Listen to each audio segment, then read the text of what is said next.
So, starting with the prologue, the king did not know then that his greatest love would also be his ruination, nor that either would come in form of a tiny, helpless human child.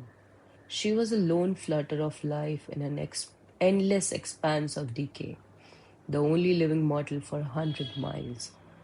The child was perhaps 4, perhaps 8. It was hard to tell, because she was so small, even by human standards. Just a frail little creature with a slick back hair that got in wide grey eyes. Somewhere buried beneath charred beams and crumpled stone, the girl's family likely lay crushed beyond recognition, or perhaps their ravaged bodies had been left out in the night, taken by predators, just like the ones that stalked the child now, looking down at her with the interest of that a hawk that afforded a rabbit. The humans, of course, were nothing more than that in this world: prey, pests, or often both. The three winged men landed behind her, smiling at their luck immediately. The little girl struggled against the debris that pinned her. She recognized for what they were, recognized their pointed teeth and black featherless wings, and perhaps she even recognized the uniforms they wore, the deep purple of the high-arched Nightborn King. Perhaps the men who had burned her home and worn uniforms just like these? But she would not run. Her clothing was torn and hopelessly tangled in the ruins around her. She was too small to shift the stones. "Look at this, a little lamb," the three men approached as one of them reached out for her. She snarled at him, catching his fingertips between small, blunt teeth. The soldier hissed and yanked his hand away, while his companions laughed. "A lamb? More like a viper or a garden snake," another scoffed. A bitten soldier rubbed his hand, wiping away a few droplets of crimson blood. He started for the child again. "Doesn't matter," he grumbled. "They taste the same. And I don't know about you bastards, but I'm hungry after such a long night." But then a shadow fell over them. The three men stilled. They lowered heads in reverent bows. The cool air shivered, the darkness twisting around their faces and wings like a blade caressing a throat. The High-Arch King did not utter a single word. He did not need to. The moment he made his presence known, all of his warriors fell into silence. He was not the physically strongest vampire. He was not the fiercest warrior, nor the wisest sage. But they said he was blessed by the goddess Nyaxia herself, and anyone who had ever met him would swear it to be true. Power seeped from his every pore, and death stained his every breath. His soldiers said nothing as he stepped over the wreckage of a little home. "The Rishan have been eradicated from this area," one of them chanced. "After several long moments, the rest of our men have traveled north, and—" The king lifted his hand, and the warrior went quiet.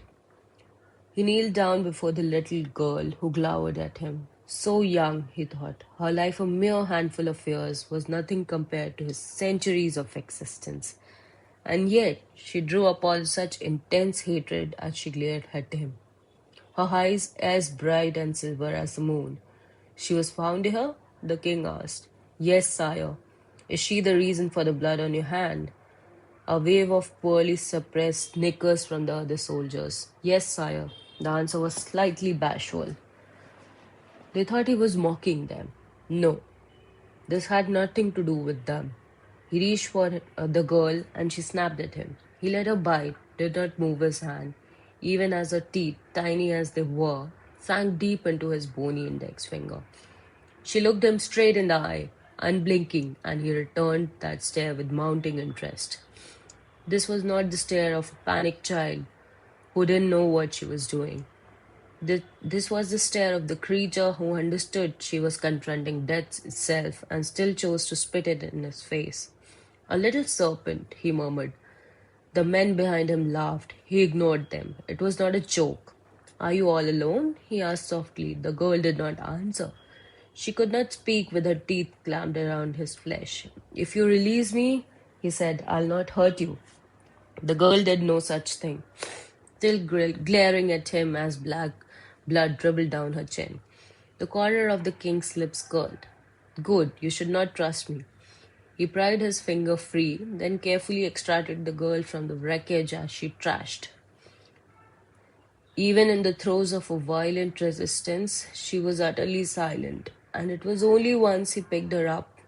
Goddess, she was so light, he could have held her with a single hand, that he realized how injured she was. Her torn clothing soaked with blood, the sweet scent of it permeated his nostrils as he tugged her against his chest. Excuse me. She teetered on the precipice of unconsciousness, but she resisted it, her entire body tense. "Rest, little serpent, no harm will come to you." He stroked her cheek, and she tried to bite again, but a spark of magic trailed his fingertips. With that, a whisper of night came, a dreamless sleep too heavy for him, even his vicious little thing to fight. "What do you want us to do with her?" one of the soldiers asked. The king strode past them. "Nothing. I'll take her." A beat of silence, though he could not see them, the king knew. The king knew they were exchanging confused glances. "Where?" one of them asked. "Home," the king replied. The child slept, one hand clenched tight around the silk fabric of the king's shirt, fighting still. In this small way, even in sleep. Home, he would take her home. Because the king of Hayaj vampires, conqueror of the house of night, blessed of the goddess Nyaxia, and the one of the most powerful men to have walked this realm or the next, saw a fragment of himself in this child. And there, right beneath the clenched fist of a palm, something warm and bittersweet stirred in his chest at the sight of her. Something more dangerous than hunger. Hundreds of years later, historians and scholars would look back upon this moment, the decision that one day would topple an empire. "What a strange choice," they would whisper. "Why would he do this?" Why indeed? After all, vampires know better than anyone how important it is to protect their hearts. And love, understand, is sharper than any stake. Part 1. The Dusk.